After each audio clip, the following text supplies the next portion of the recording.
I fixed it. Hello. Good evening. Oh, somebody else wants to talk. I know. As soon as I get on. Okay. My daughter's letting them out. All right.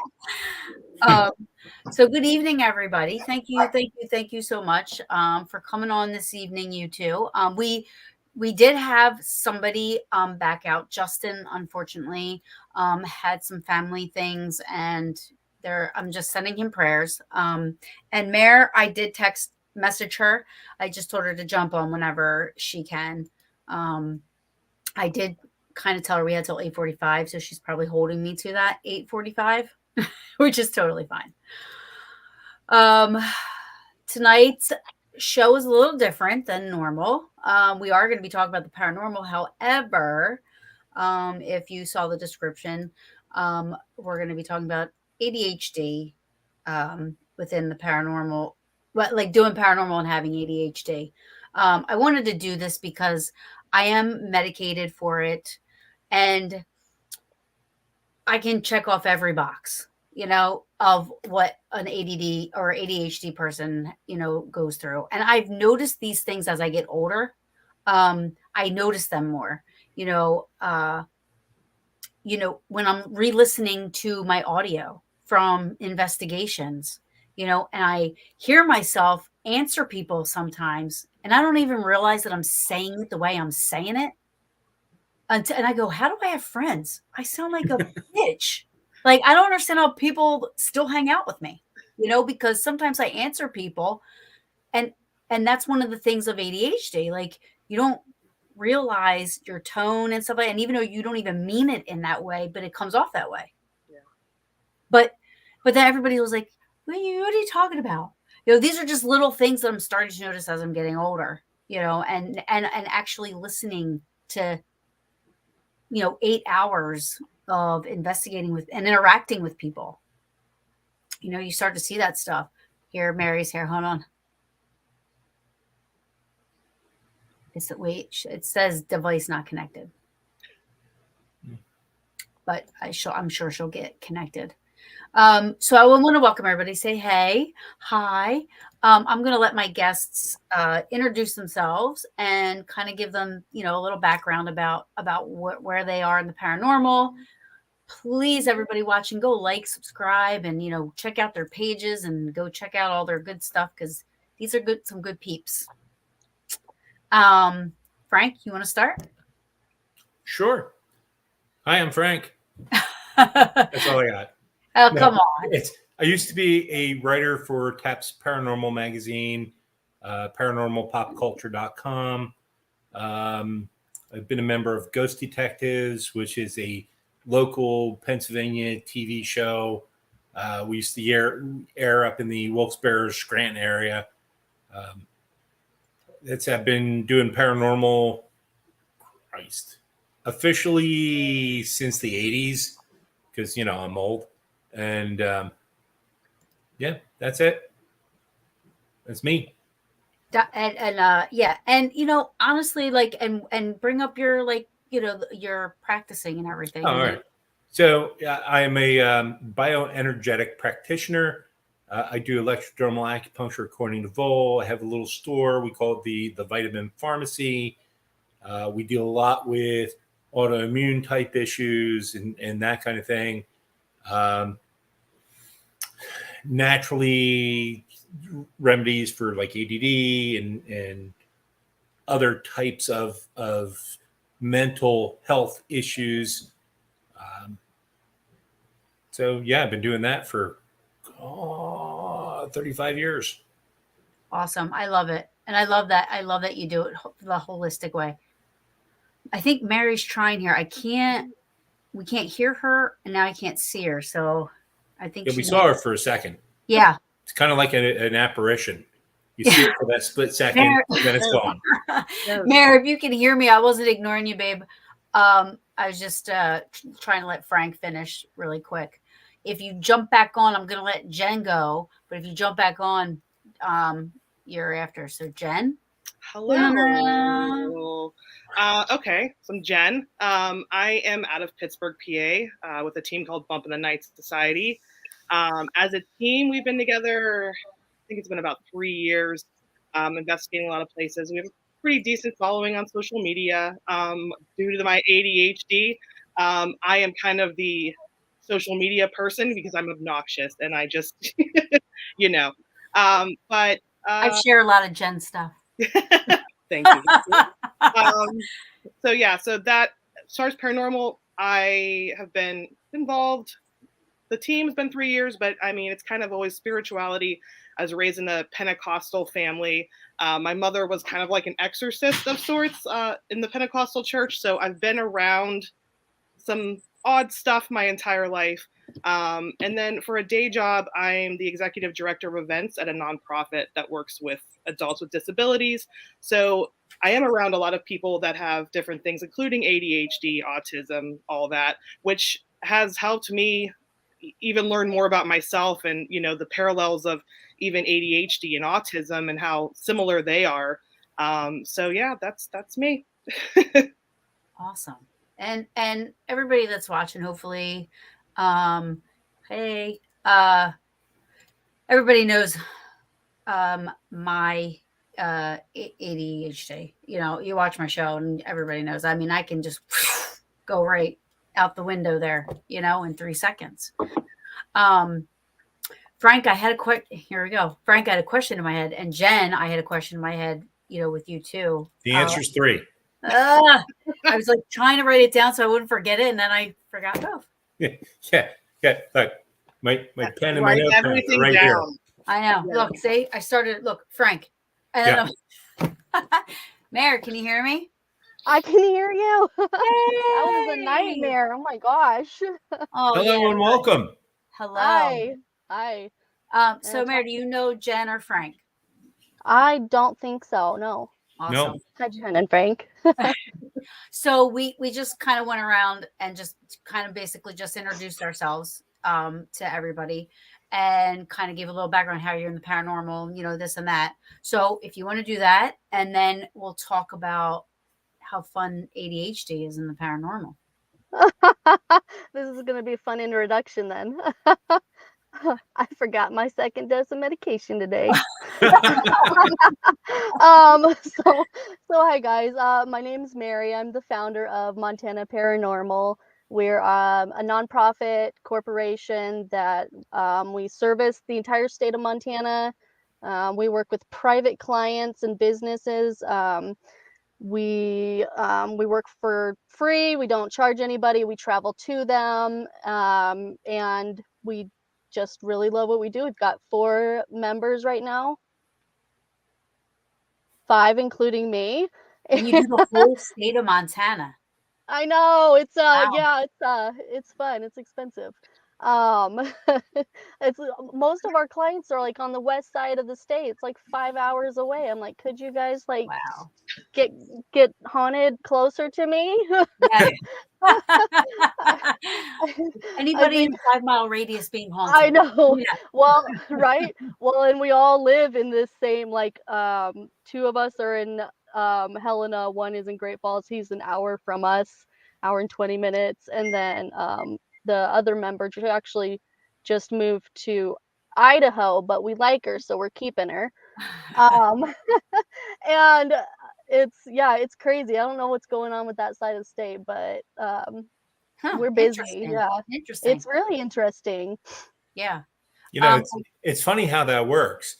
So Jen and I are both from Pennsylvania, but like all the cool stuff I hear happens on her side of the state. I'm in Northeast PA, and you know, there's a she's lot of out near stuff out by Pittsburgh. you that I want to see. I'm sick of all this stuff. Yeah, there's some interesting things going on. We'll have to do like some collaboration. Yeah, that'd be cool. Yeah, absolutely. I just want to, you know, plant my seed in Gettysburg. I'll be good. I won't ever have to go anywhere. I'll be like, hey guys, come over to my house and ghost hunt. I love Gettysburg. It's, you know, well, we got the bash coming up soon. So yes, I cannot wait. Yeah. I want to just give a shout out to Ajang. She's checking in from Indonesia.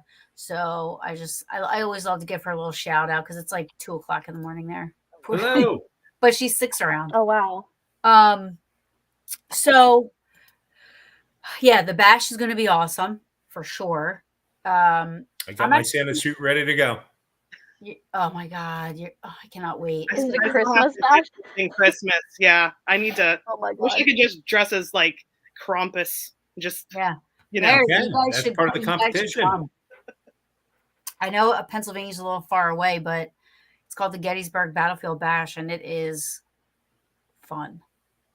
It's on my bucket list. To say the least, it is fun. And they're doing Christmas in July themed this year. And I think you saw my husband last year because I saw pictures of you. He was dressed as Jason. Yes, and I called him Michael because I was drunk. Everybody was drunk. Yes. I was like, and I got a picture of him. Drinking at paranormal events? What? No. So, okay, hold on. There's more people checking in. I'm trying to like, you know, listen and keep up. So, all right. Okay. Reel it in. So before I say anything about myself, I'd like to hear like what your guys'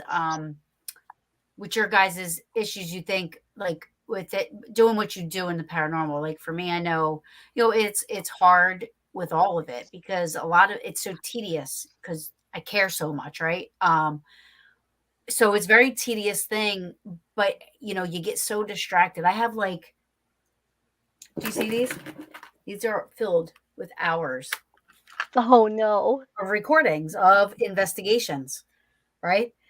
And I'm like, you know, you try to catch up, you can't. Also, I like to go in a place, lay on the floor, close my eyes, and try to feel, hear, you know, not see, obviously, feel, hear, smell the location, the place I'm in, but my brain can't shut off, right? So these are things that are trials for me. You know, I try to work on this stuff. I mean, doing what you guys do, and we could just start with Jen and go around. You know, what are some of the things that you guys, you know, struggle with, and how do you work with that? Yeah, you know, I get very gun ho about things, and I'm medicated. I take my medication, but Me too. I get very gun ho. I'm very I get very excitable when I'm on an investigation. Sometimes I'm too loud, and I just get very excited. But like you were saying, I'll film stuff or I'll record stuff or whatever, and then once you're home, then you know everything else happens, and you never end up going through, which drives other people on my team crazy because it's like review your evidence, and it's like but I have other things to do now. But yeah, just trying to struggle with that. Getting your mind to slow down. I can't meditate. Everybody's like, meditate, try meditate. How am I going to meditate? It's like a constant in my head. So it's like just trying to combat that and just try to calm myself as much as possible. And just, you know, that's kind of the main thing, the struggle whenever I'm on an investigation. Yeah, I feel it. Dr. Spectre. ADD is my freaking superpower.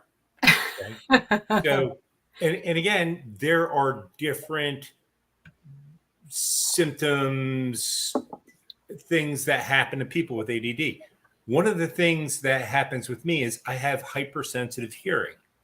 Okay, so right now I can hear the light above me. I can hear my computer, the Wow. refrigerator in the garage, the TV that's going on 2 rooms away. And I can hear all this at the same time. And it's crazy.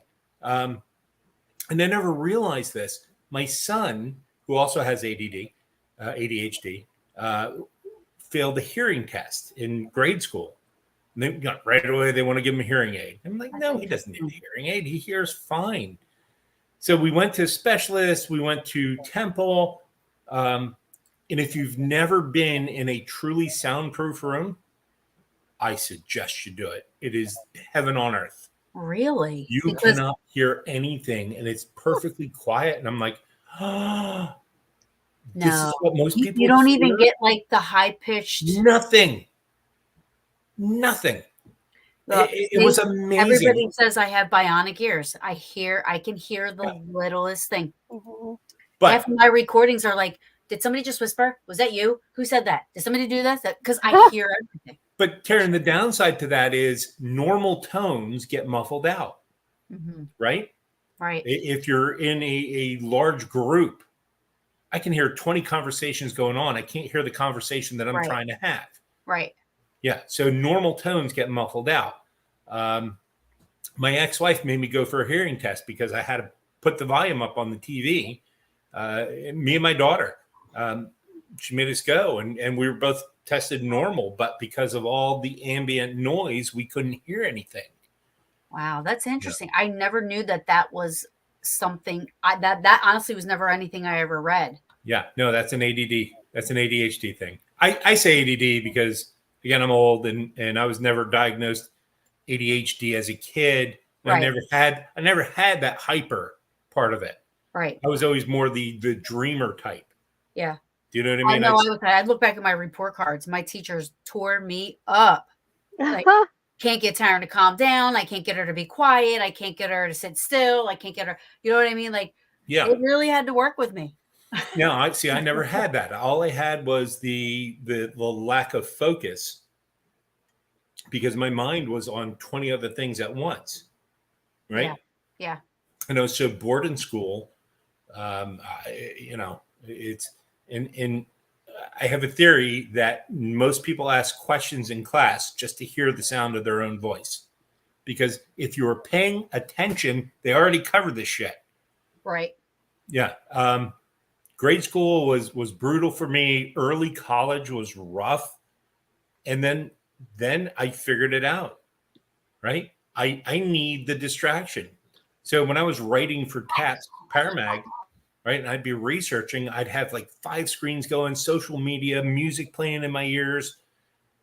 And I was able to focus because of that. As a kid, my father would make me sit straight up at a desk in a quiet room to study. And this was hell for me. So, yeah. But swinging this back around to paranormal, it's, you get that hyper focus. So I get a new piece of equipment and I can learn this because this is something that interests me, and I can learn it very quickly because it's something that interests me. If it's something that is non-interesting to me, it's like, well, do I really need this? That kind of thing. Yeah. So I believe the ADD has helped me greatly in the paranormal. And most specifically, I'll go back to the hearing, but there are many other aspects of it that has really made me step up as paranormal investigator. Yeah. Yeah. I definitely know that because that's why I and I'm going to say this lovingly, but I whore myself out to my friends all the time when they have events because I'm good at doing the event thing, and helping people out, and, being in the big, trying to get everybody, organized and stuff, or me, myself, I'm like losing shit left and right. And I have no idea, but I can get everybody else to kind of get it together, Right. Exactly. And why that is, but I also feel that we're very misunderstood as well. Like, I feel like we're so easily misunderstood. but I understand why now. Like having the ability to listen back to how I interact with my best friends on an investigation, and not even at the time when I know I'm talking, like there was like zero malice or negativity or like, Yeah. but it sounds that way to me. It does, and I'm like, wow, and I'm like, where did that come from? I don't even like, it's crazy to me. Mare, what are some struggles you have? I mean, being, Well, go ahead. first I want to touch on the Jen's meditation issue. I recently took a class on meditation, and that was like the hardest thing for me as well, because I shut my eyes and I'm thinking a step ahead and I'm thinking a step ahead and I'm like thinking about what I might be thinking about, and it's crazy. I don't even know how to explain it. And the person is actually Cindy Kaza. She suggested automatic writing, Hmm. and once we did that and that pencil hit the paper, even though I was just drawing, all I heard was the white noise of the lead on the paper, and suddenly it was a game changer. Yeah. And that wasn't necessarily like I was writing all this stuff, but it was something that allowed me to focus, or not necessarily focus, but have one external thing going on, so that I don't know how to explain it, but maybe you should try that if you haven't before. Yeah, Yeah. I mean, Um, I do notice that like when like this weekend coming up, I have 5 days off and I don't have anything to do. And I'm like, okay, this is not going to be good. I need to like find a constructive project or something, So I told my boyfriend, I'm like, go get the paint sprayer because I'm going to paint the oh fence. no. I'm like, I need something to keep me because I sometimes I need that. I feel like I'm doing something constructive, or else I'm going to do 17 things at once and not get anything accomplished. Oh yeah. Mm-hmm. You know what I mean? So I totally get what you're saying in that aspect, especially if it's something that helps you to focus on what you're doing. Yeah, yeah, it was surprising. It was like bam, game changer. Another thing is the superhero hearing. Um, of course, also have this. I can hear my kid burp across the house downstairs in the basement, Yeah. and I'll holler, "Excuse you!" And they're like, "Oh my God!" They're like, if you were a superhero, you'd be Manners Mom. How the hell do you even hear us? Like, like you can't get away with it. Yeah. Um, but I also struggle then in um on site in the field with hearing everything going on. It's horrible. Um, Hmm. and I actually have gone and seen a doctor because I thought there was something wrong with me and my hearing. It was overwhelming to the point where for a long time it was like would give me anxiety because of just like every little thing like Hmm. is going on, and then if a kid comes in or something changes and somebody turns the TV on a click louder, I just completely would lose it because it's so overwhelming and overstimulating. And so um, they make these earplugs that work for, my doctor called it misophonia, um, and um, they're like little earplugs. They look like funnels and they go in your ears, and they somehow magically make all that noise disappear. It's magic. And then when I take those Really? out of my ear, I hear this constant ringing. It's like I didn't and Yeah. no like loud, and you That's what don't I get. realize until that point when you take these out how much you're actually taking in. So I do suggest those. I don't remember what they're called, of course. Well, can you Um, can you can, can you try to like look and then send me the link for them because it almost sounds oh like what yeah. Frank is saying, like going to like now when you have those on though, you're not investigating or anything, right? Because it does it drown out. Sometimes I have worn them both in and out of the field. I don't remember, of course, if it helped. I know I don't remember, but I would try not to wear them in the field because I don't want to miss something, you know. I'll have to do some sort of test and see how that works because usually if I hear spirit, it's right in my ear Yeah. and really loud, so it's not something that I have to like strain to Right. hear, you Right. know. Yeah. And I can hear people talking to me, you know, very well, so it almost makes that even clearer communication connection. Hmm. But yeah, I'll send that link. They're amazing. Yeah. Um, Other than that, my biggest struggle and my team laughed so hard at me. We had to put actually, we've got an investigation checklist and steps that we go through, and like we had to put on there and like make sure Mary takes her medication. Yeah. Because Yeah. I'll Yeah. save my second dose of the day until right beforehand, because I will get into that, you know, that excited sort of like jittery panic, and I'm just it's the setup is the getting set up, the equipment set up is when it all just goes to hell.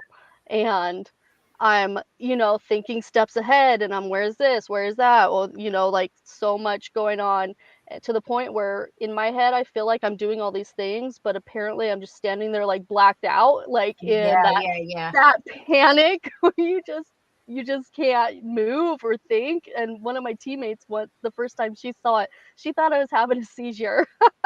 It Yeah. just, you know, it's I just stopped, and then I'm like, "Okay, back to it." Yeah. You're like, And so, okay, okay. So this is what we're doing, guys. yeah, it's so horrible, but it's so funny. And so that's where I struggle the most. We have a very strict routine, up to it. I have a strict routine afterwards. When I come home, I immediately, I don't care what time it is in the morning, start uploading footage. Sometimes it's 3 in the morning. If I don't start, I won't do it. And so that's how I get through that you know, problem, is you just get it done immediately. Yeah. Um, And you have to be and consistent with what you do. You know what I yeah. mean? You have to do the yeah, like you have to put the keys back in the same place. You have to, and it kind of gets boring, so Mhm. sometimes I'll like to spice things up. I'll throw the keys Just somewhere throw it and I have to look lose for it. them. Yeah. That's the best. But I think that's what it is because everything revolving around our process is such structure, but when you go into this home or business and you're starting to put up equipment, it's a free for all. Like you have no idea, you know, I try to get floor plans from clients so that I can, you know, map it out 100 times and try and figure it out beforehand. But I think I've been able to get that one time, you know, floor plans aren't easy to come by apparently. And, and so that's just where my brain goes nuts, and Yeah. it's really difficult. It is difficult. I mean, even being medicated, like I'm on extended release, so I take once a day. I Mhm. can't do twice a day because I forget to take the second damn dose. I'm I like, have who thought extended of this? twice. If somebody has ADD, why do you have a pill you have to take twice a day? Like it's just, XR is a lot better for me, only because also too the immediate release kind of gets me that anxiety, and I can't. I hate dealing with that anxiety Mhm. feeling. Um, I do the immediate release. I was on the XR because there'll be days like work days where I will start at 5 in the morning, but I might have to go and do an event late at night for work. And I was noticing when I would take the XR around 4 or 5 o'clock, I'd have that crash and I would be angry and I'd be miserable and I'd be tired. And it was just like the focus was just off. So I started, they're like up to 3 times a day. I don't normally take 3 times, but up to 3 times a day, I could take my medicine just because. But whenever you do, like when I first take it in the morning, I definitely feel like oh yeah, irritable at times or just very like, you know what I yeah. mean? Just because it's just like, I don't know. I don't know if it's You like get that like you get that like jolt, you yeah, know, yeah. and you just kind of like you're like, Like a power, like you're powering up or something. It's like I'm dead, and then it's like, ooh. yeah. Oh man, yeah. I mean, I honestly think for me, I'm such a passionate person, so for me, I feel like the only thing that honestly works for me, um, and this is, and I know I probably have beat this to death, but I don't care. Gettysburg. I go to Gettysburg. I can literally sit in the field or lay on a rock, sit on a bench, and I don't think. It literally feels like it's recharging my whole self. Like it's like a natural Xanax. There's no other place that does that for me. I can't shut my brain off anywhere else or doing anything else. That's it. Like I go there. I remember the first time it happened to me, I thought it was insane because 2 hours of thinking about nothing went by in 5 minutes is what it felt like. And I said, how the hell did that happen? Like I didn't even think about I didn't think about anything. Where did you go? Yeah.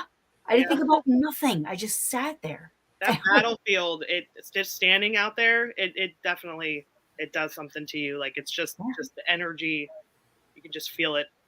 And now for me, it's the opposite. When I'm in Gettysburg, the battlefields kind of give me anxiety. And I can't find a place there where I can quiet my mind like that. Try the New Jersey Monument, because when I go to the New Jersey Monument, I feel a tiny bit of anxiety there. Okay. Not much, but I feel, so I'm wondering if you'd feel the opposite. That's why all I'm saying. Yeah. When I go there, I feel like it, and I just feel a little paranoid and a little anxiety, a little bit of time, like not bad, but it draws me in because I'm curious as to why I feel that way. But I also don't like it because I feel that way. The Devil's Den, I don't like. I love that spot, but I don't like the feeling that I feel when I'm there. Like right. It's like obviously we know what happened there, but it's not a good. But just standing on an observation tower and just overlooking all that landscape and just being there. There's a lot of beautiful places there. Yeah. Oh, for sure. Okay, give me a shout out. Paranormal Voice sent me their shirt because I love their logo. Cool logo. Please go check them out. I love them. Sorry, I didn't mean it. I'm not interrupting, Jen. I saw them. I meant to do that earlier. Thank you so much. Very cool. Very cool. Yeah, it's definitely it's a struggle. It's totally a struggle. Like I wish I could bottle up whatever helps me there to be able to do that, because not thinking for 5 minutes is like the most relaxing thing in the world. Mm-hmm. Yeah, I've learned that not necessarily a good way to cope, but I've learned that my body, whenever all this is coming at me, like even on an investigation, I get that deer in the headlights look in my eyes if I'm too overwhelmed. I disassociate a lot now. And it pisses my family off because they'll be like, I'm talking to you. And I'm just like, there's too much. And I'm just like spaced. I just like, it's like I'm protecting myself from whatever. Yeah. So that will happen on investigations sometimes too. If too much is going on, or if I'm feeling too overwhelmed by energy that I'm feeling at a place, it's just like time to disassociate, and I'm on space. Right. I love it. Another thing too, and I have been to locations. I have been to Selma. I mean, God, 20, 25 times easy. I can't tell you the history. I'm such a visual person that when I get walked around locations and the people are like telling us the history and stuff like that, I hear like 2 or 3 words. The rest of it, I'm like, oh, that's so cool. Look at this. Look at that. Oh my gosh, the stone, the this, the that, and I'm like, not even, I just rely on everybody else. I'm like, wander off, because I'll wander off. Yeah. I'm like, okay, what's this room called? Why is it called this way? They're like, were you paying attention? I'm like, really? That's why I like maps. I draw maps. Yeah. Like, Shanley actually has, which I love, Shanley and Hinsdale. So Hinsdale has these things where you push a button and it tells you the history in each room. So you can push that button as many times as you want. Oh, wow. It's not. And then, Hinsdale. Did I say that? Hinsdale has those. You started with Hinsdale. You're talking about Shanley as well. Yeah. So Shanley actually has just pieces of paper. Focus. Yes. Shanley has pieces of paper with information in each one, in each room, and this and that, just to give you a little bit. And I'm like, this is great, because when you just get walked around, yes, I'm recording, but I'm not rewinding it to listen to the stuff, so I literally probably piss my friends off that way too, because I'm always like, okay, wait, what happened in here? What is this room? Why? And it doesn't matter how many times I hear it. I try to look up the history ahead of time.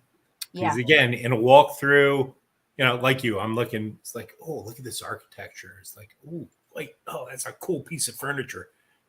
So it's, visually I'm overstimulated. So if I look up the history ahead of time, while I'm not in the physical location, I can associate it then. Without that, I'm like, what do you say? Yeah. Right. Overstimulation is a real thing. Yes. Yes, it is. Oh man. And when it is like so this weekend, I was helping out at the Gettysburg reenactments, the 160th, and I was in a tent and I'm taking money and people are coming in left and right, and all I could think about was I wanted to go see the reenactments. I wanted to walk around. I wanted to see the people, and then I'm like, all right, I stepped away for to go watch a battle. And I mean, there was just so much cool shit everywhere. I'm like, you kind of like, it's very hard to go and get back. Like it's a struggle, Struggle is real. Now, I honestly just think I'm an investigator. Aside from the hearing, I can hear. Probably not as good as Mary can hear, but I can hear. I hear words, and I'll hear intelligent responses and stuff like that. Not all the time, but most of the time. But I do hear a lot of natural stuff. I'm constantly saying, "What's that? Who's that? Did you say this? Did you do that? Did you move?" I'm sure it pisses everybody off, but I have to do it because I need to roll it out. You know what I mean? Like, it's going to be on my recorder, and I need to make sure. I don't know where the hell I was going with that. Let's see, this is my. I was going to say, aside from the bionic hearing, right? Aside from the hearing, do you think do you consider, and I'll ask you, Frank, since you're a practitioner in the field, like, do you think that you consider this a mental illness, one? And I'm not saying mental illness in a bad way. I'm just saying, is it considered a mental illness? And then also, do you think that having ADHD, mental illness, where they say people who are, Rain Man, for lack of not being able to think of it right away, he's very gifted, so do you think that helps with the hearing? Here's the thing. There's a lot of overlap with a lot of different illnesses. Right? When you bring up Rain Man, I'm thinking autistic, Asperger's, that kind of thing. There are a lot of similarities with ADD. Most of us are smarter than other people. Okay. Not all, but most of us are. We can learn things that interest us very quickly. Yes. Okay? And it's that endorphin rush that we get from doing that just drives us, and we hit that time blindness. It's like, holy shit, I've been doing this for 10 hours. Where did the day go? For sure. That kind of thing. Different enough from autism where you can make that distinction, but there is a lot of overlap. And how does that help us as investigators? And again, you asked the question, do you consider it mental illness? Technically, it is a mental illness. We're neurodivergent. I consider it my superpower, honestly, and that's how I choose to look at it. I had a young kid in for testing, and he was ADHD and so on and so forth. And I'm looking at him and I'm like, you have a superpower. The smile on this kid's face was just overwhelming. Man, my heart grew like 3 sizes that day. I felt like the Grinch. Yeah, no, that's awesome. Yeah. Maybe you should be the Grinch for the bash instead. No, I'm being bad Santa.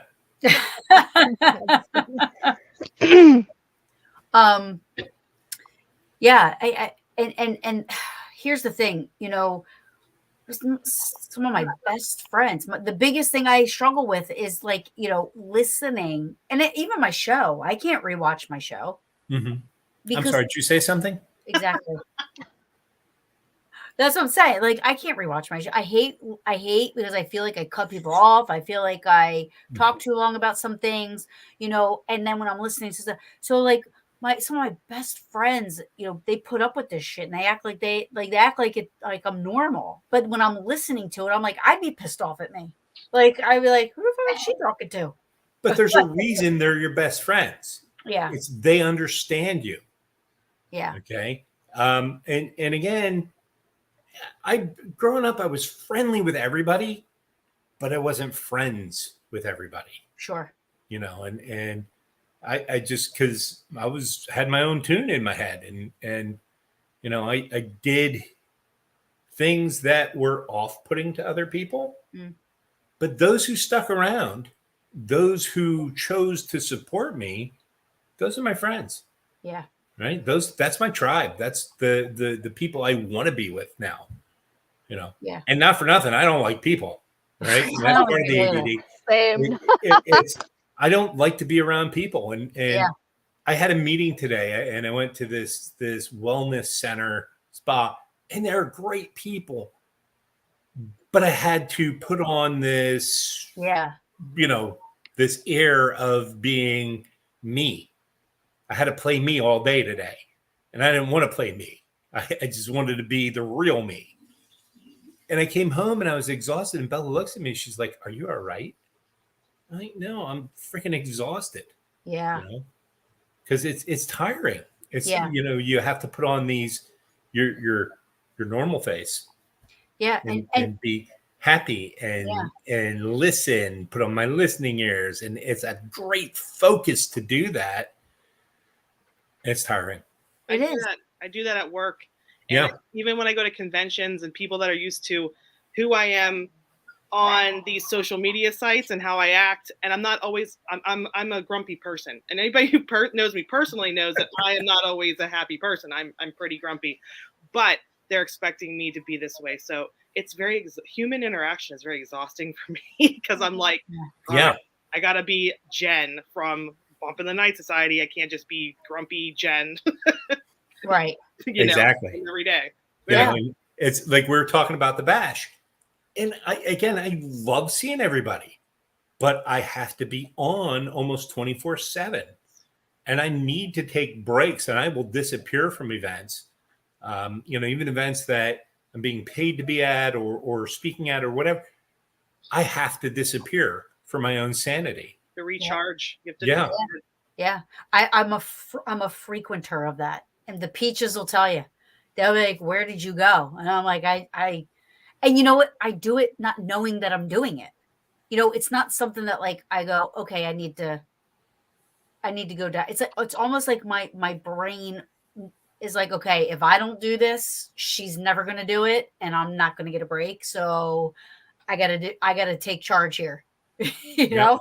And before I know it, I'm by myself somewhere. You know what I mean? Autopilot. I know exactly what you mean. If you take me anywhere that has like a Hinsdale house that has bedrooms with beds, I will disappear for a little while, and you'll find me like under the blankets, just like zoning out because I have, and then I'll come back later, but I just have to, they're like, "What are you doing? Are you laying down?" I'm like, "Yes, for a few minutes. I need to just recharge." Yeah. I mean, another thing I think that I learned and I've been trying to be better at, and I think I am, but people don't understand how hard it is for myself anyway with the ADHD, but remembering dates or remembering birthdays or remembering it could be anybody, but it's not on purpose. You know what I mean? Like if it's not in front of my face, it's hard for me to remember, I bought a calendar book and I wrote people's birthdays down in it. And I'm like, I need to still write in something. Everybody uses their phones. I'm like, I don't know how the hell you use your calendar on your phone because I need to be able to open something up and see. Yes. I need to be able to open something up and look at it, I have 5 and I forget about them.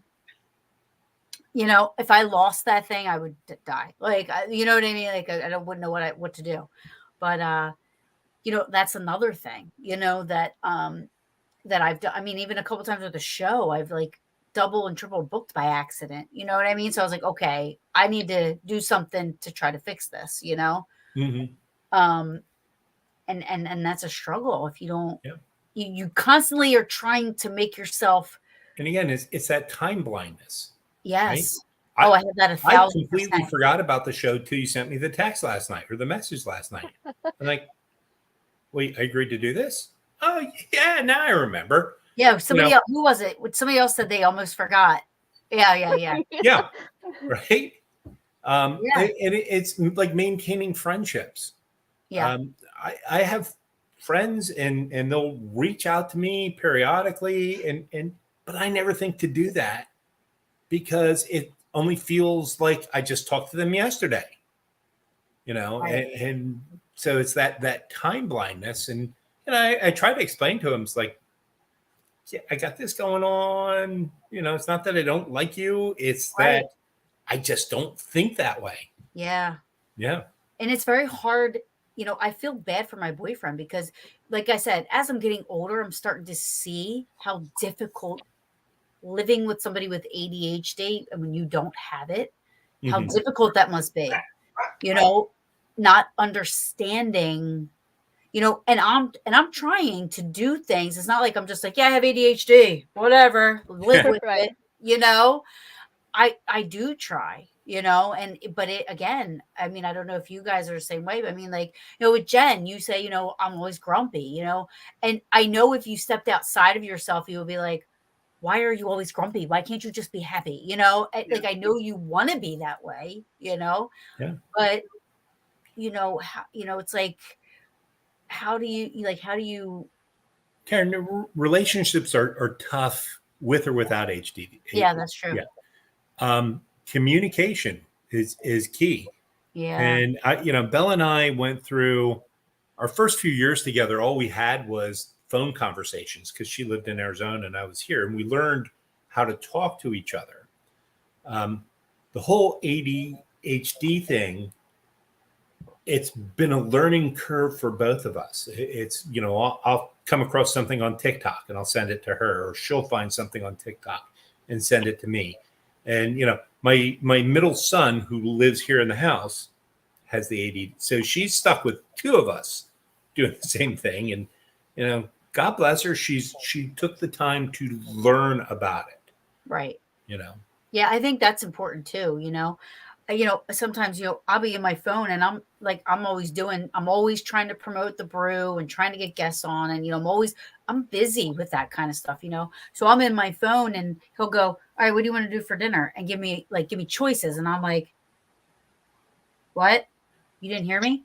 I'm like, I'm typing. Hold on a second. He's like, why can't you just answer me? And I'm like, I've had this same argument. Yes, me too. I am so mad. Yeah, you know what's the worst? So like when you're playing cards and you're trying to deal and somebody else is talking, or somebody who uses the numbers out loud while they're dealing. Yeah. It's like, fuck, where was I? Yep. Yeah. Totally. Yeah. 100%. Yeah. I went to, so Gettysburg has a new museum, right? And I go there. Granted, I went in an hour before they close, but I have no idea what I'm walking into. But they let me get, now again, I was in there by myself, which was perfect. But they had this video playing, but they had another video playing too. So I'm trying to pay attention to this video. I literally had to watch the first video like 3 times because I kept hearing this other video go on, right? And then I'm like, is that a real person or is that a video? And I'm trying to pay attention to this over here. But, and so by the time I'm like walking around, the guy comes out and he's like, we're going to close in 15 minutes and the big attraction is the house. So, and I'm like, okay.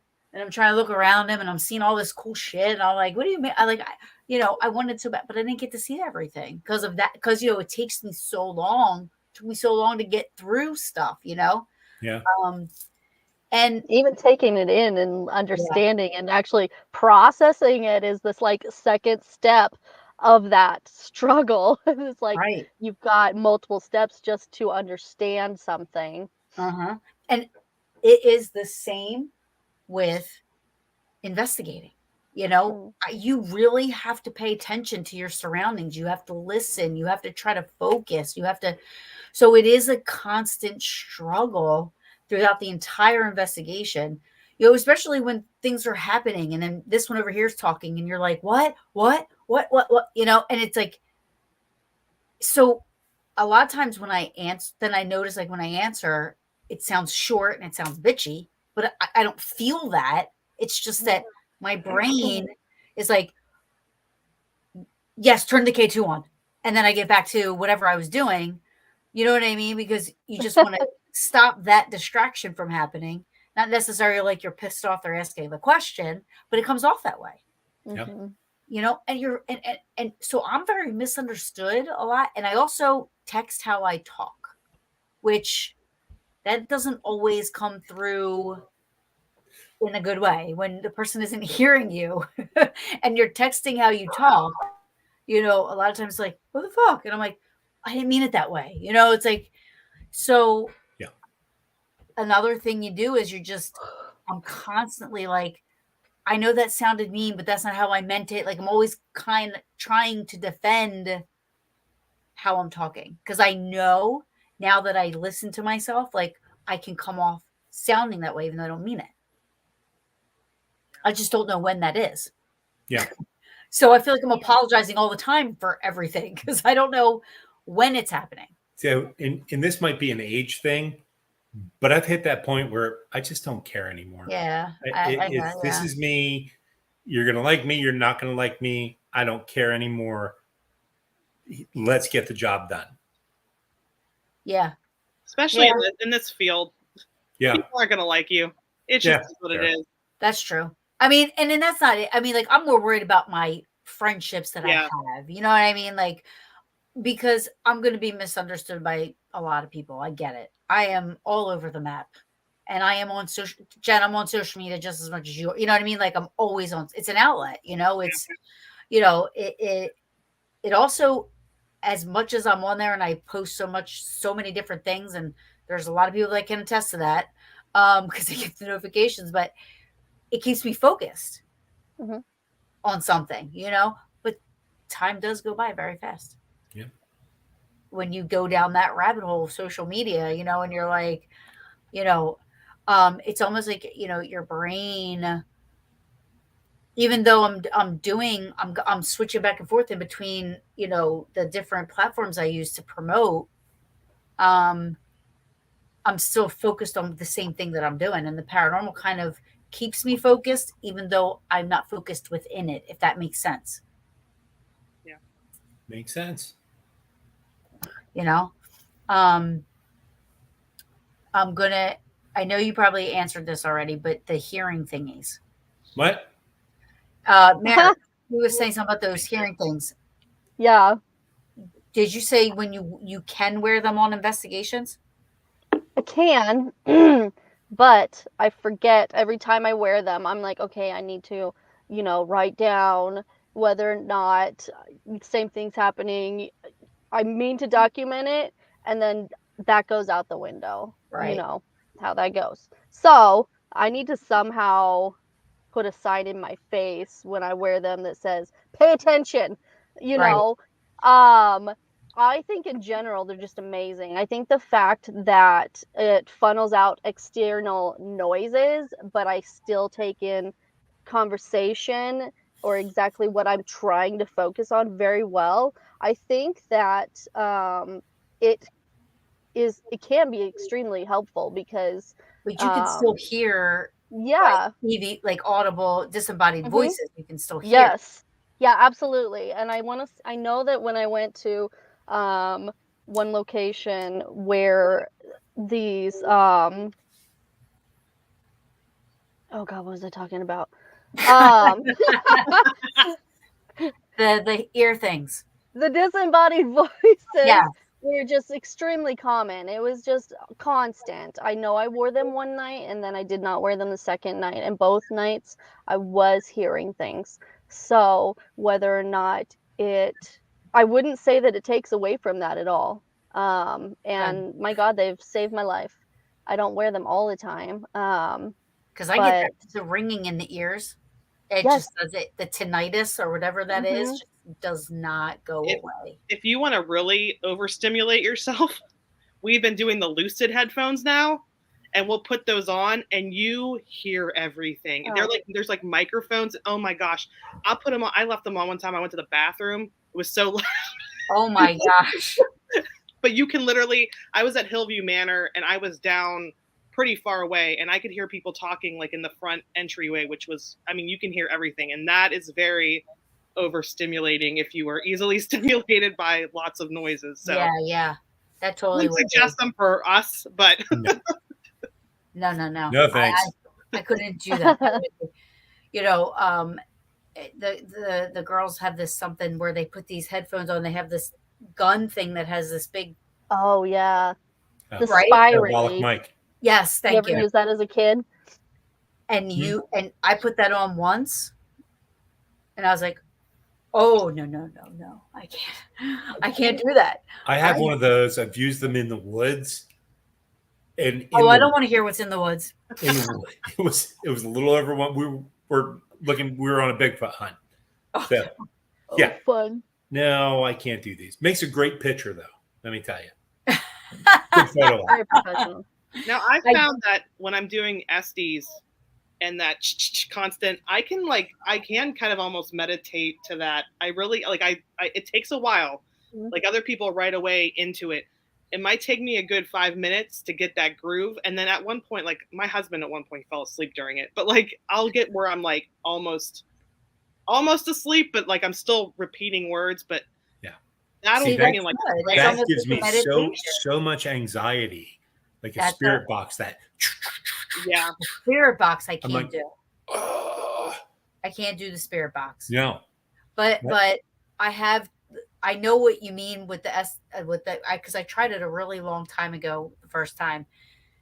I literally had them things on for 20 minutes. You know what I mean? So I was able, a lot of people can't do it that long because that noise starts to just get to them. You know what I mean? But it's not like a spirit box. I mean, you still hear that white noise. When it's in the headphones, it's more contained. I don't know, for some reason when somebody's blasting it. When somebody's blasting it, when they're blasting it though without headphones on. Oh yeah, that's big. You get the echo and it's When I have headphones on, for me, I'm like I almost like, and it's nice when I'm medicated because I'm like I'm very hyper focused on that. And then I start getting stuff I don't like somebody saying something in my ear and just, but that's just fun paranormal stuff. Yeah. But for me, I do kind of get like, that's one of the only times I really can meditate in any type of way, though, if that's a form of meditation. I think it does that white noise. I mean, I learned this, but there's all different colored noises. I thought it was just white noise. Mm-hmm. I had no idea there was brown noise, green noise. I didn't know that either, actually. I just saw a commercial about some device that gives you, you can hear different colors, colored sounds. Yeah, each frequency range will have a different effect on the body. Yeah. Yeah. So the white noise obviously has, for some reason that's the main. I have never heard any other color used in paranormal investigating, aside from white noise. I mean, I don't know how that would work. Yeah. But, and if it's different frequencies, why aren't we using it? I mean, to be honest with you, it's just starting to come into its own. Yeah. And I know there's. What's it called? The subsonic. There's a name for it where it'll like literally drive some people insane. Like the shepherd's tones. Have you ever experimented with those? I have not. No. Oh man, that noise. I've heard them once, and I'm just like. You mean it's not the thing that the doctors do with it's ultrasonic. Okay, where you can't actually hear the noise, but you can feel it. Swear to Oh. God, I hear it. Yeah, I heard it too. Feel I it heard hard it enough too. to hear it. Yeah. But Even with those people who are singing not bowls. us can't hear Yeah. it, and you physically react to this. And I had this done to me, unbeknownst to me, when we were filming with Ghost Detectives. And I go into the room, and Bob Christopher had this thing going, and I was literally getting angry and ready to throw shit. And Interesting. I walked out of the room. I'm like, screw you guys, I'm done with this shit. And I walked out, but it was that ultrasonic noise. Now, do you think things like that can affect spirit? Yes. Anything energy can affect spirit, Right. in a good way or a bad way. Yeah. I don't know. That's why we keep doing this and experimenting and trying new things so we can figure this stuff out. But yeah, it's absolutely can affect spirit. Even those singing bowls that they always are like playing. Yeah. Yeah. Oh my God! Like right here in my forehead, it's like Oh, yeah. vibration, and it's like pushes. Like it's just so much that it's Swear you like can almost taste it. yeah, it's not in my but- ears. It's like I feel it right here. Yeah. So this is consistent with your third eye. Yeah. And what it's doing is it's stimulating your pineal gland. Okay. So your pineal gland, most people feel is the third eye, and that's improving your sense of energy around you. We did for years, I did experiments with transcranial magnetic stimulation, where we use these very high powered magnets on the back of the head, or not on the side of the head. And what it was meant to do was exactly that same thing. And at minimum, everybody who tried this felt a sense of calm and peace. At maximum, Dave Giuliano, right? I've known Dave forever, right? Nice guy and whatever. And I had Bella and somebody else in the room. They did it, and they're just hit this giggle phase. It's like, oh, we got to get Dave up here. So we get Dave up there, and he puts these on, and shit went bad. Stuff was flying around the room. He literally was coming out of the chair. Was Right? this a phenomenology? Yes, it was. I remember this. Yeah. There was like some helmet that everybody had on that was like Yeah, it wasn't a helmet. It was a headband. a headband. It had like wires or something. Like I remember seeing something. Yeah. But it was freaking crazy. And when we're done, Dave says, oh, I guess you don't know what I really do. I work with a lot of dark cases. I'm like, oh, well, now's a good time to tell me. So, but again, same thing with like the bowls. That's stimulating that pineal gland. Yeah, the bowls I know because Sabrina does the bowls. One of my best friends, Sabrina, she does the bowls, and I remember the first time I heard them, it was so overwhelming. I wanted to stop, but I didn't want to stop. Yep. It was kind of like this. I can't explain. Like I could feel it. Like I could feel it right here. My head felt like it was vibrating. I could feel it here. It was kind of hard to swallow a little bit, Mm-hmm. And I wanted to stop, like, because she kept on doing it, and then I also wanted her to keep, like, to do more. Like, I wanted her to keep doing it. It was the weirdest thing that I've ever. I was like, what the? I want it to happen, but I don't want it to happen. Like, I don't like. Now, was that on an investigation she was doing those? No, it was at one of Selma, at one of the events. She was demonstrating the bowls at Selma. Yeah, I would like to try doing that on an investigation. But apparently, and the kids were. She left the bowls upstairs at one point, and the kid, her daughter and her daughter's friend were running around, and they heard the bowls from downstairs. And Sabrina goes, "We didn't think anything of it because we thought the girls are up there. They're probably playing with the bowls." Mm-hmm. After they stopped, 2 seconds later, the girls come running downstairs, scared, and said the bowls were making noises, but we weren't doing it. Like they were freaked out. So I wasn't there, but that's, kind of what. So yeah, I mean, it's interesting that, because those bowls are real sensitive too. Yeah, they are. You touch them, and I don't use stuff like that. Like myself, I'm like, I could go into a place with just my recorder and be happy. You know what I mean? Like Yeah. I don't need all that extra stuff, because it's one, distracting. Yeah. And is that Time to Bella? say goodnight. Yeah. Hi, Bella. I love you. She said, "I love you." Bye. But that's another thing that gets distracting when you have all this stuff beeping and blimping and colors and this and that. You're like, I like some of the tech. I hate when somebody comes in and they have like a crate full of tech and have to set everything up. And yeah, I'm like, we got a lot of stuff here. No, let's Yeah. limit it to a couple of things. yeah, And I like to try different things. yeah. So I was at this wellness center today, and they had this device, and I can't remember what it's called, but the core of the device was a Tesla coil, right? Oh Yeah. yeah, And I'm like, lady, I'm like, I got one of these in my basement. It's not quite this big, and it had like this base that was putting out PMF frequency, and then it had these tubes that were filled with the noble gases that would light up from the energy. I'm thinking, God, I want to use this on an investigation.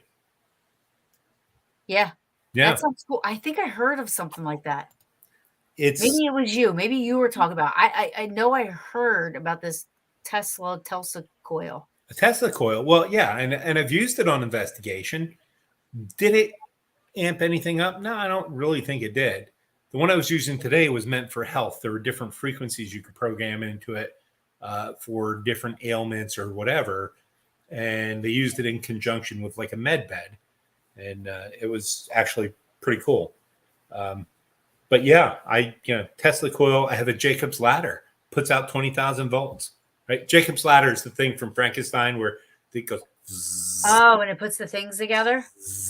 Yeah. Oh yeah, that's cool. Yeah. So I built one of those. I would totally be like 20,000 volts.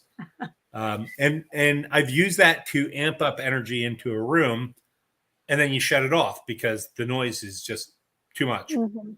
But now you have all this energy, and I guess people will use EM pumps and that kind of thing. So One guy, Mikey on my team, he does this experiment. We were at the Bel Air house, which has already got its own, everybody thinks it's so dark and everything. But he does it's like he puts a blue light, and then he had the EMF pump, a fan, magnets with it. He turned the fan on. Yeah. He had mirrors, and he covered it up with a tarp, and then he'd leave it there for 20 minutes running, and then we came in. But shit did happen. Right. Well, and I'm sure that's got to affect us. Yeah. too. I was like, I don't really want to be in here while this is on, just because I don't know what's going to do to my body. Yeah, I think a lot of those things that we use, like the EMF pumps and all that stuff, I feel like that does stuff to us as well. It can. It depends on the frequency and the hertz. Okay, so as human beings, we are surrounded by this EMF field, right? Cell phones, computers, 5G, whatever. Okay, we are just bombarded with this stuff anymore. And there is a range that our bodies can handle. When you start going outside of that range, yeah, it can have effect. It can make you think you're hearing things, see things, affect your demeanor, and that kind of thing. Yeah. I've heard it called the ghost zone or something like that. The ghost frequency. Mm-hmm. What is? Wait, what did you say? That range of EMF and noise, and that is above the humanly audible range frequency you hear.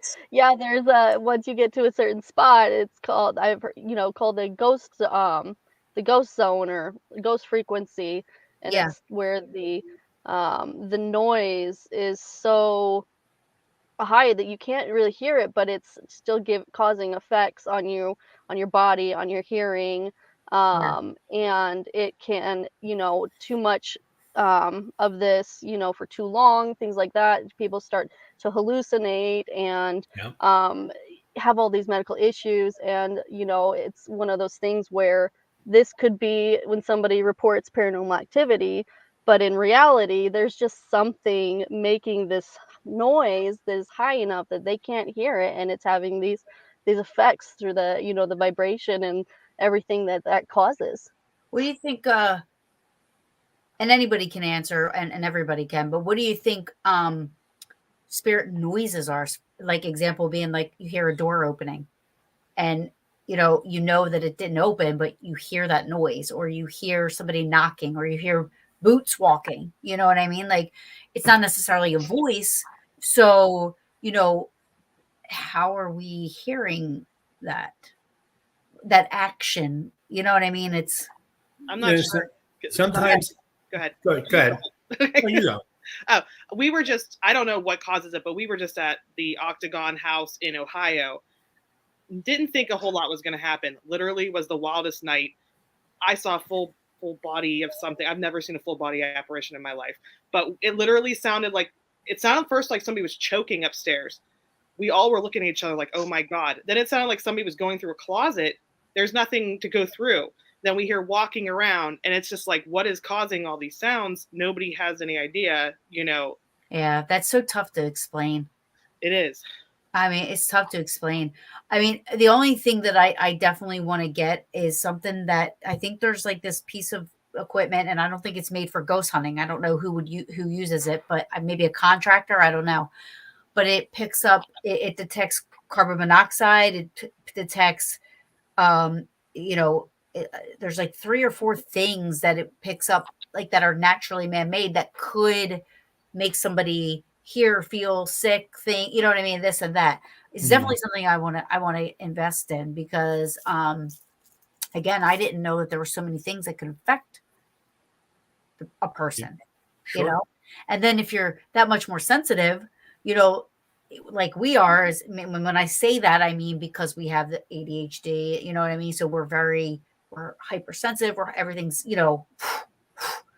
I think things like that can affect us differently than somebody that could just walk in and, like, I'm going to say, because I love him and he's one of my best friends, but Kenny Biddle, who you know what I mean? Somebody like him who I believe repels any spirit activity, but like,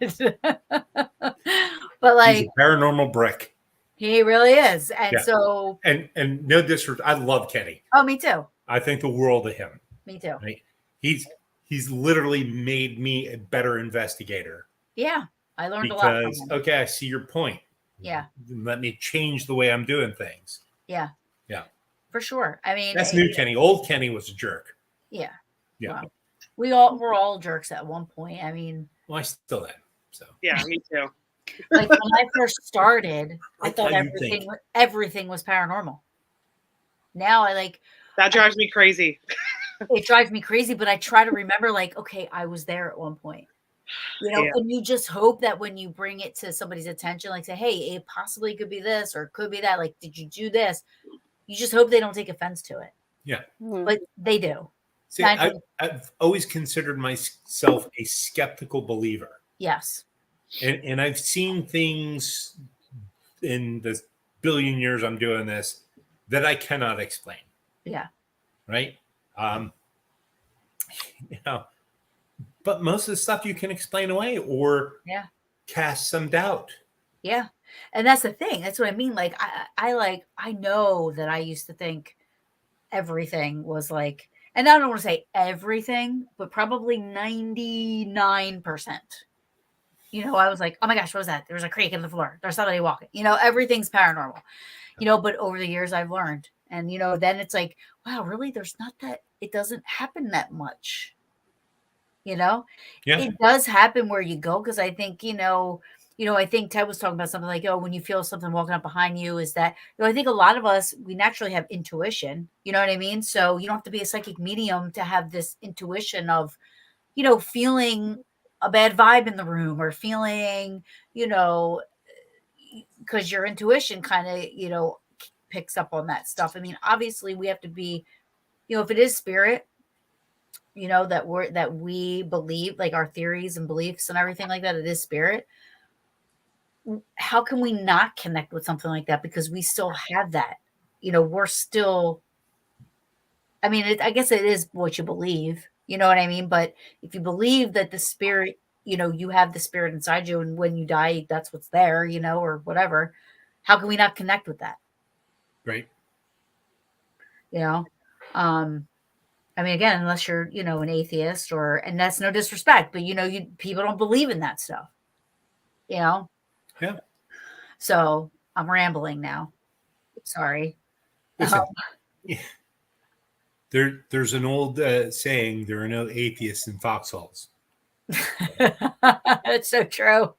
So you're in some of these paranormal places, and activity is off the chart. And I don't care what your belief system is, you've just experienced something. Yeah. And you try to rationalize and explain and put it in. But bottom line, you've experienced this. Yeah. So I guess there's no atheist in true paranormal. Right. Yeah, no, it's true. I mean, what else, what would you be looking for? Yeah. What would you be looking for? I mean, unless if you're doing it just to shoot everybody down, you know what I mean? And disprove it. Yeah. And there is a place for that. Yeah. Right. But, if you don't have at least a modicum of curiosity, right, why would you spend all this time and effort doing this? Right. Yeah. Yeah, I agree. I can't believe what time it is. That went very fast. Well, time blindness. So is there anything, guys, that before we go, and again, I don't have a time to shut off, but is there anything that you guys wanted to kind of touch on or mention or talk about that we didn't talk about? Something, I mean, I didn't know where it was going to go. I don't have anything written down, but, I didn't know if there was anything else, about, what the topic was, if there was anything else, that you guys wanted to mention. So, and again, with the ADHD, part of the reason we're all doing this is, again, for that endorphin, kind of that dopamine rush that we get from this. And that's what makes our brains feel normal. Mm-hmm. That was one of the questions I was going to, thank you. That was when I put Frank down, that was it. I was going to say, do you think, like, when I was trying to say, like, I'm a passionate person. So when I find something that I love, I go balls to the wall deep. I love hard. If I hate something, I hate it hard. And there's really no gray in there, maybe some things, but for the most part, like, so again, I understand what you're saying, because when I am with my paranormal friends and I am in paranormal events or I'm investigating, I do feel normal. Yeah. Kind of like, it feels like as normal as we can all feel. Yeah. Like, yeah. I feel like the paranormal, I mean, as much as there is drama, we all know that, as much as there's drama and backstabbing and throat cutting and everything that, your circles though, are kind of like,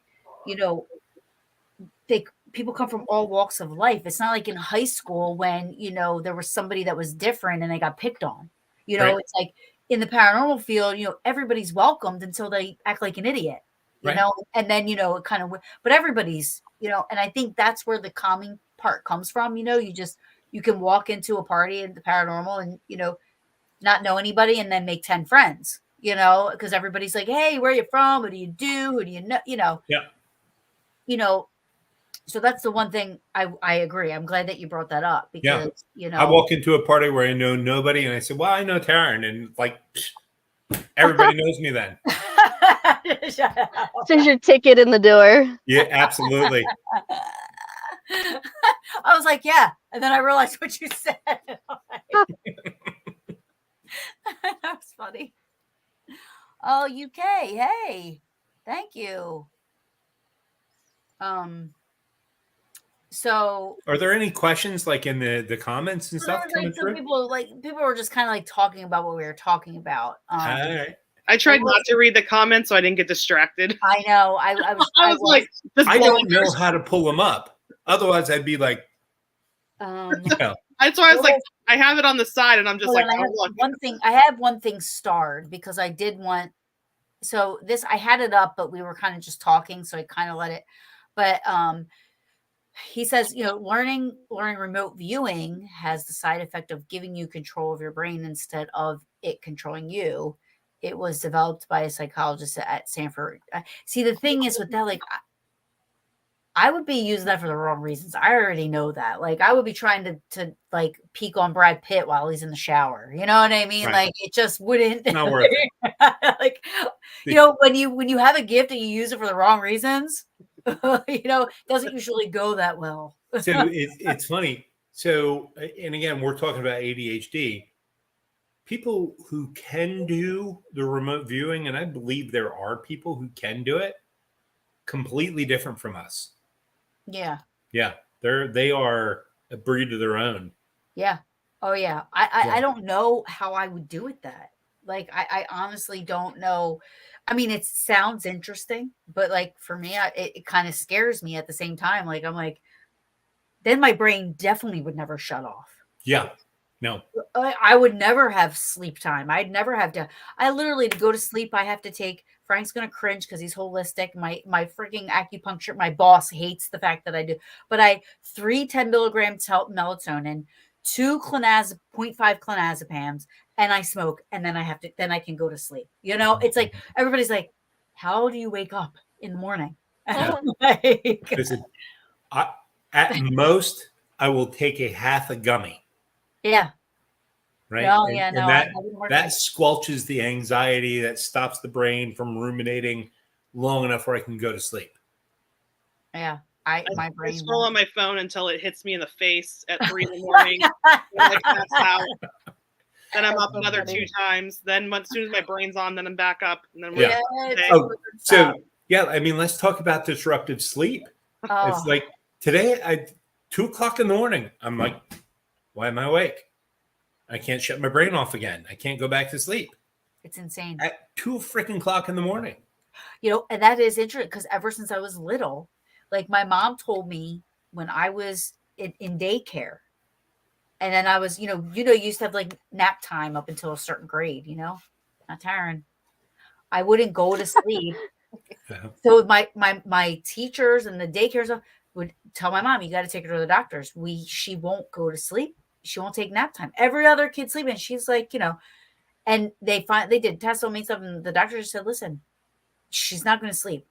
There's nothing wrong with her medically. She's just not going to sleep. So from there on out, they just like put me in the corner with coloring books and crowns and whatever. And just let me stay awake. But I never could sleep. No.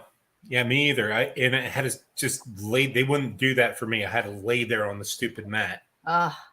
I don't remember that. So I don't remember, you know what I mean? But because I was like, smaller, I don't remember that. That was my mom telling me, that they made her take me to the doctors because they thought something was wrong with me. Yeah. And can you nap now as an adult? Not during the day. Very rare. Yeah, it's pretty hard. It's a rare thing. It's so like when I'm at an event and I'm staying up till like 2, 3 in the morning, I can maybe sneak a nap in. But for the most part, I'll go to bed between 10 and 11, and then I'm up at like 4. Yeah. I'll lay in my bed and go through the motions, and I'll be on my phone, or even if when I disappear at an investigation, I'll be in a bed, but I'll still be like laying there, freaking phone. I swear to God. It's just like, you're like me. I mean, it's definitely is something that, I think it's, it's looked at as a bad thing by people, but for myself, I feel like it's a good thing, because it kind of gets me down some, you know what I mean? It's where I'm just like focused on the one thing, even though I'm reading a million things, I'm still focused on doing one thing. But it quiets your mind enough where you feel like you've rested. Yeah, because I'm not thinking about my shit. You know what I mean? Like, I'm not thinking about, oh, Yeah. I have my closet torn apart, clothes are everywhere. I got to clean. I got to do this. I'm painting my, I'm not thinking about all this stuff in my life that's going on. I'm thinking about, oh, Jen, that's a funny meme, Jen. Share. You know what I mean? Like, you're just, it's mindless entertainment. If not, you're like 3 a.m. Where'd I put my birth certificate? And then you're digging through your closet. Yeah, and then that becomes the thing to do. Find birth certificate. No, and it's so, and you say mindless entertainment. There are nights that's all I want, and Bella wants to watch like a documentary or a drama or something where I have to think. I'm like, no, I can't. I need mindless entertainment right now. Yeah. Oh yeah, that's why I watch The Bachelor, The Bachelorette, and Bachelor in Paradise. Like, I'm like, this is like. That's why I watch Oak Island, because it's stupid. You're like, I honestly say I can't believe I'm still watching that, and I admitted it, but I have, and it's like, it doesn't matter. Like, I hate if I don't like The Bachelor or The Bachelorette, I tell myself, I'm like, I'm not watching that one. I still watch it. It's mindless entertainment. What were you going to say? Golden Girls, the reruns. I'll tell you what, though. Have you guys seen Ghosts on CBS? Yeah, love that show. Oh my god. You haven't, Mare? I don't watch TV because it pisses me off. Because it's fake, and like everything makes me mad. It's the weirdest thing. So I read books. This is like it's a comedy. Yeah, it's a comedy. Yeah, it's not serious. It's overwhelming for me. I get so easily overstimulated that I can't even watch TV. Okay. Yeah. Well, I Fair mean, enough.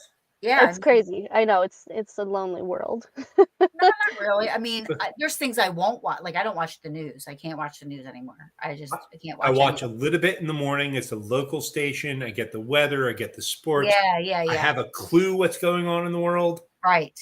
But that's it. Then I shut it off. I got I give myself 30 minutes. Yeah. And I'm done. And I won't watch any of like the big network newses because No. Just, don't even get me much. Yeah, my hair is standing up on my arms right now because I'm like getting yeah, I know. It's so crazy. But if I watch it any other time of the day, I will not sleep. Yeah. I mean, it's just it's just too. I know. Facebook's where I get my news. I'm like, oh, that person died. Oh, there's a hurricane.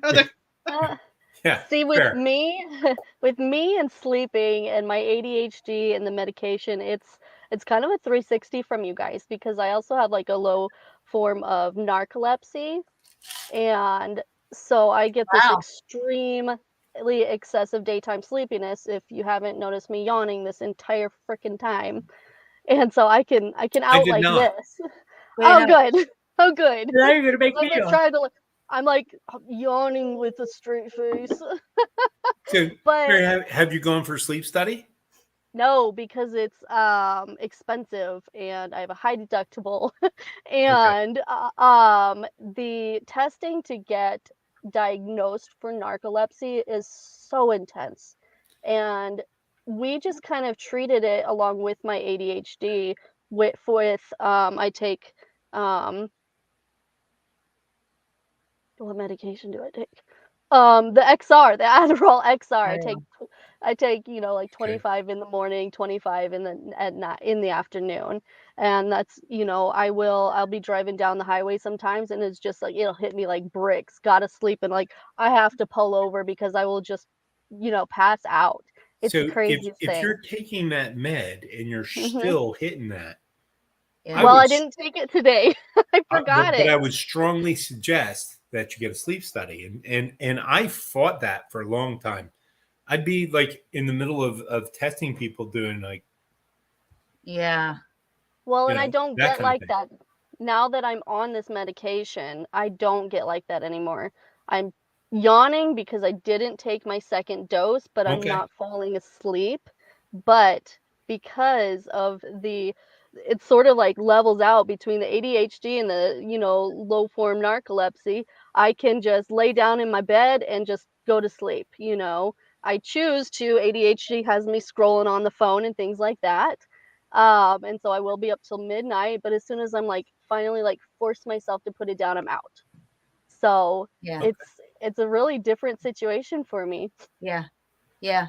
And that's it. I mean, that's okay. I mean, like it does affect people differently. You know what I mean? For me, my boyfriend snores. You don't know how many times I want to kill him because I Every need night. like complete silence. Like I can't have any distraction. So like I Mhm. gotta like I get the earwax. I put the ear, the stuff in my ears, but then I hear the tinnitus going on, and I'm like, oh yeah. I'm like, I can't, it's like, so then I take all that stuff and, my boss put the tax in my ear. So he's like, let me know. Yeah, so I'm always trying to work things. I know before I was on the medication, I was a very aggressive driver. And now that I'm on the meds, I'm not. I mean, I still, a lot of people will disagree, but because I still am like, the typical Jersey driver. Hey, get out of my way. I'm right. You're wrong. Move, but I used to get out of my car and like knock on people's windows. And you know what I mean? Like I was bad. Damn. Now I'm normal. Now I'm a normal aggressive driver. So I wasn't quite that bad. I definitely argue with people. I haven't gotten out of the car yet. No. It's close. I'm a horn person.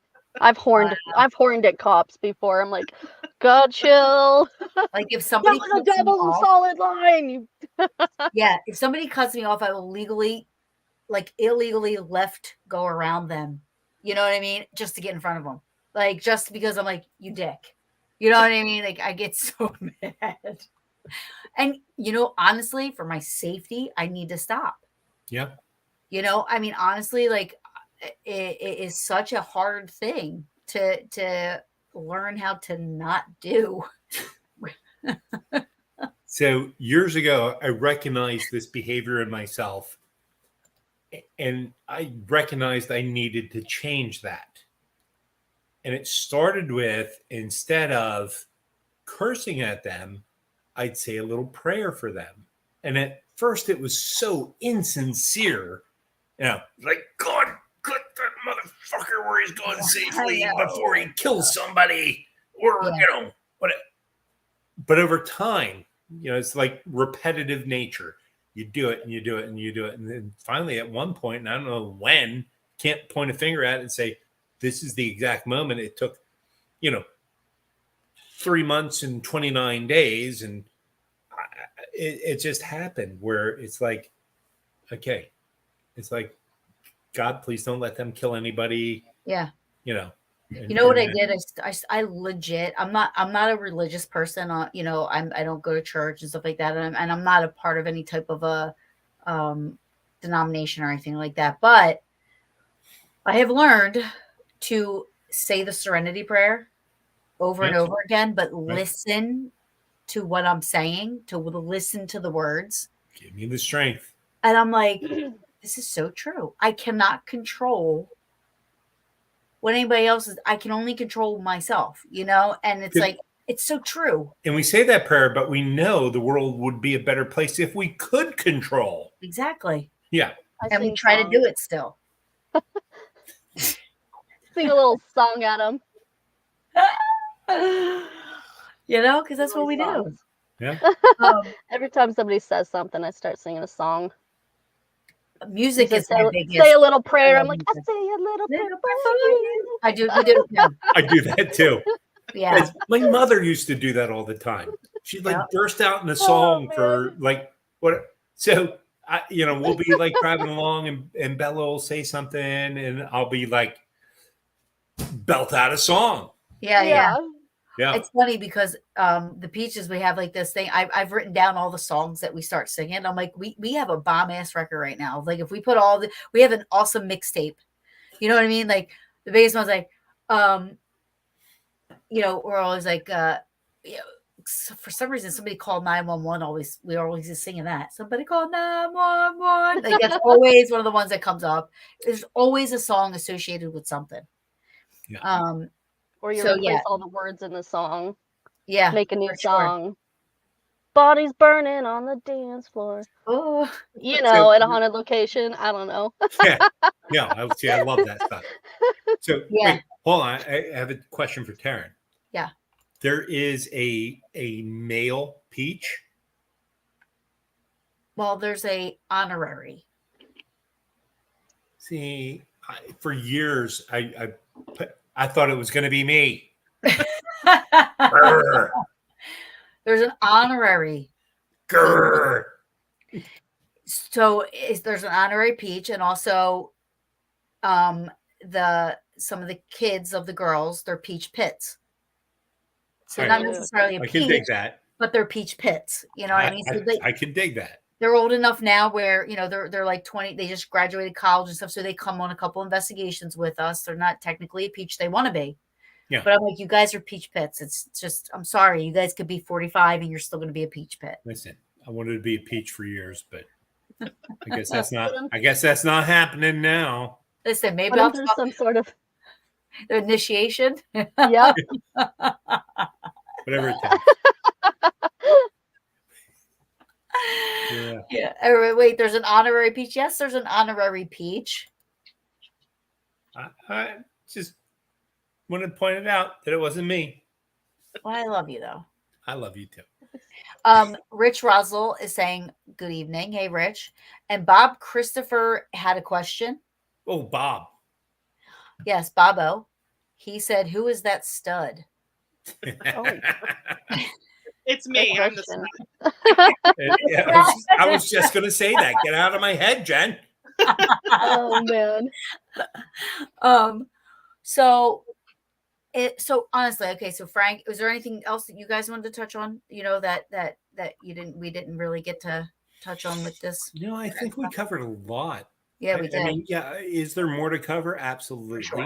But We'll all make a list after the fact. Yeah. Right, I was like, oh shit, I Right. forgot to say this. I forgot to say that. Damn it. I do want to say this. Do you think that being on medication can hinder our abilities when investigating or doing the paranormal stuff?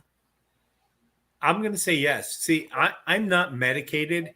Right. I am officially diagnosed, but I am not medicated, and Right. I manage through different supplements and Home remedies, home stuff. coffee. You know, Yeah. that's my god.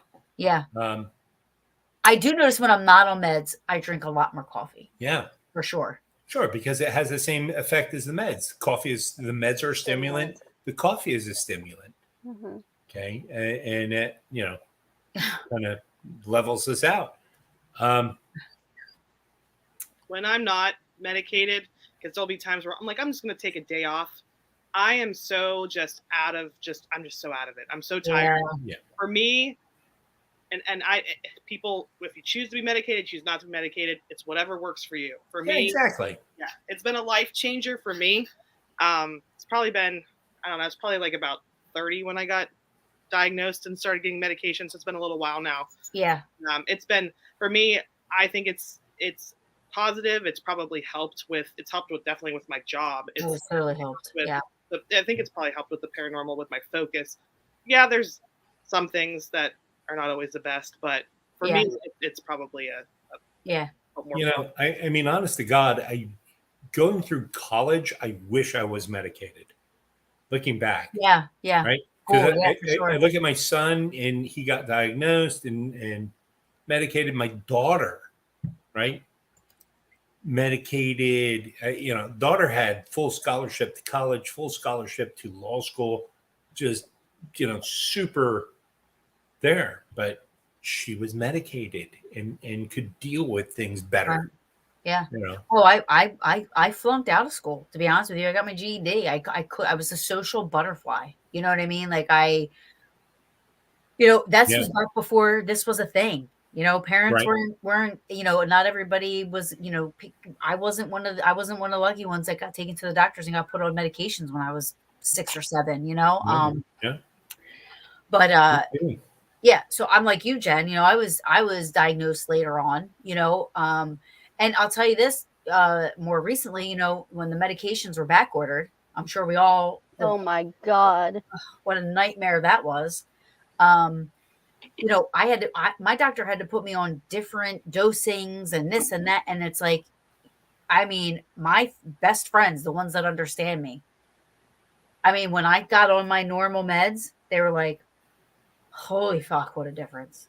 like, okay, we see it, like, they're like, they were like, you seem so much more calm now, and this, and I'm like, yeah, I mean, like, I, it was so crazy. And then, for first of all, I was off of it for a month because I couldn't get anything, not even a different whatever, and, Yeah. that kind of also made me think like, listen, I got to start trying to focus more on learning the home remedy stuff, because when I don't have that crutch, that help where that's one less thing I have to think about because I have the medicine just to do it for me.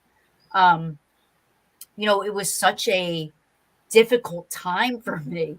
I was fighting with everybody. I was shutting down. I couldn't do the things I love. I was trying, but I couldn't, so it was very difficult, and so I think learning the home remedy stuff, is important besides the medications. The medications are definitely, Jen, I agree with you, definitely are positive for me. Like I know that I need them, and I know that might sound weak to some people, if you will, because, kind of dependent on something, but I honestly, because I was diagnosed and treated so late in life, having to try to learn how to be different, is a difficult task, you know.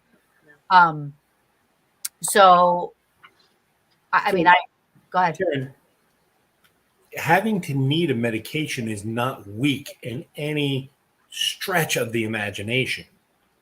Okay, so banish that thought. Yeah, Okay, I'm not medicated because I grew up and I developed coping skills because I was not medicated. right. Right, um, and the natural stuff makes it easier for me to use my coping skills. But again, you know, I'm telling you, my hand to God, I wish I was medicated through college Yeah, because everything would have been a hell of a lot easier. yeah, for sure. Yeah, I mean, I agree. Yeah, for sure. I yeah, agree. For me as well. I mean, like I said, I got my GED. I dropped out of high school. I got my GED, and you know what I mean. Like it, yeah. it.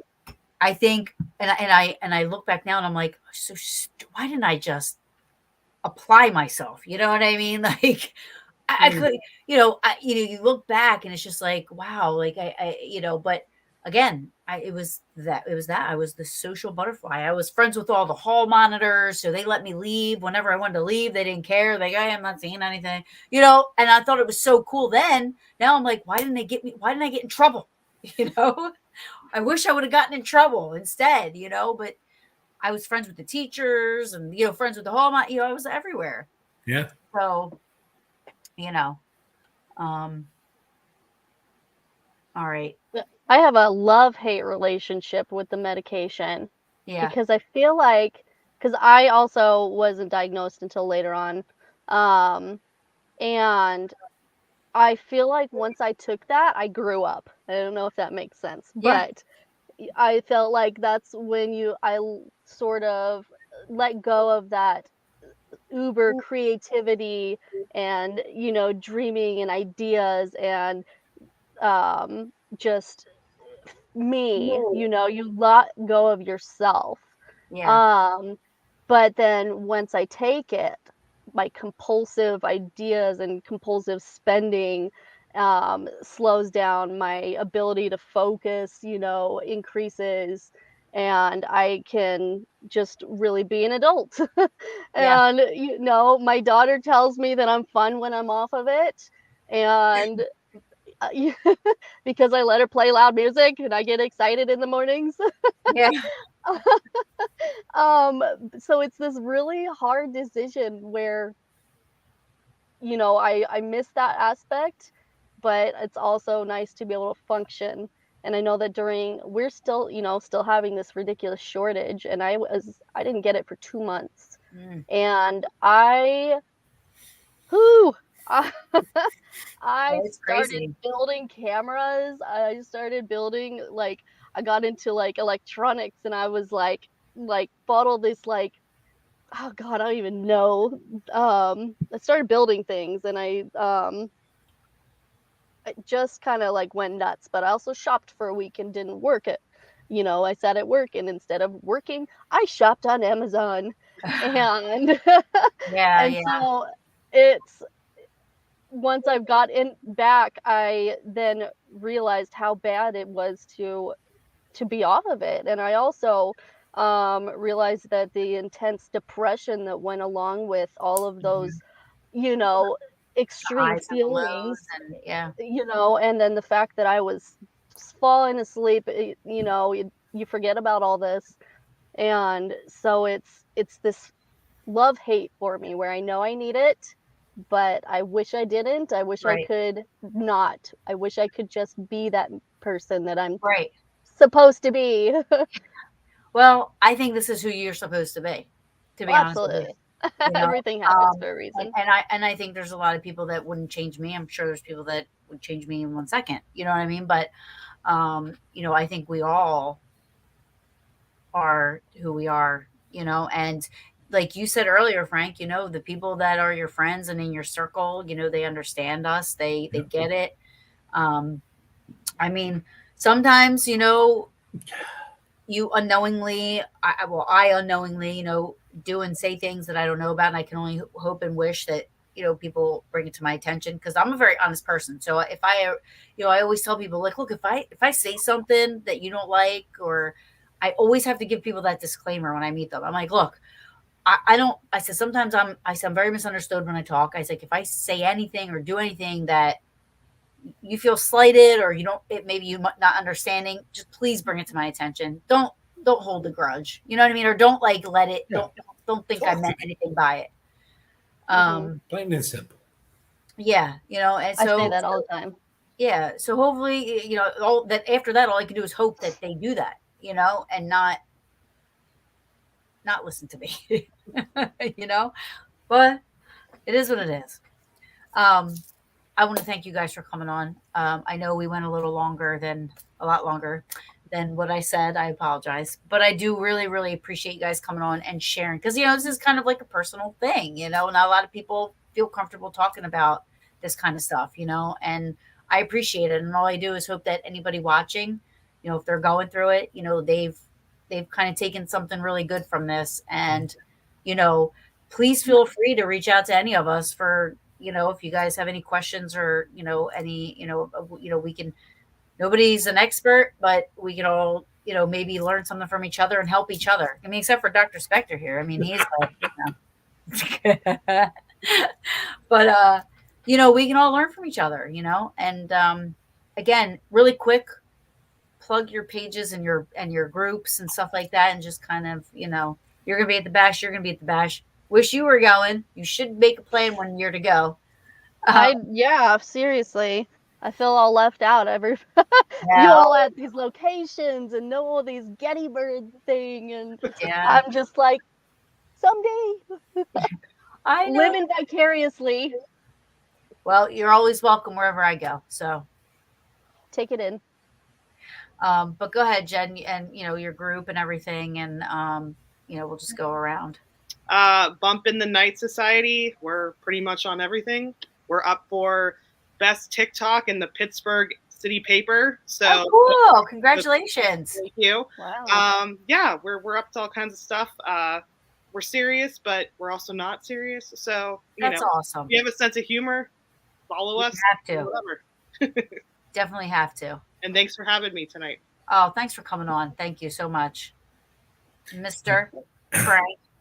Yeah. So my business page on Facebook is Vitamin Pharmacy. We also have Team Spectre. That's our investigative team. Dr. Spectre on Instagram. I'm on TikTok, but I just watch stuff. I don't post anything there. Not yet, because I haven't learned how to edit, because it's one of those, and again, it's an ADD thing. It's something that you create your own molehill for, your own mountain out of this molehill. For sure. So I've done that with editing, and I'm trying to reverse that. Anyway, where else am I? I'm going to be at the bash, and I think that's it this year. Yeah. Good deal. Yeah. So, Mare. Hey, okay, so yeah, so we're on Facebook, business page, Montana Paranormal. You can see the black logo. And from there you can go to our website. It's www.mtparanormal.com. We've got YouTube. And then I think a couple of my amazing teammates started a TikTok page because I don't do social media. I manage the web page and the Facebook, and then that's all I can handle. And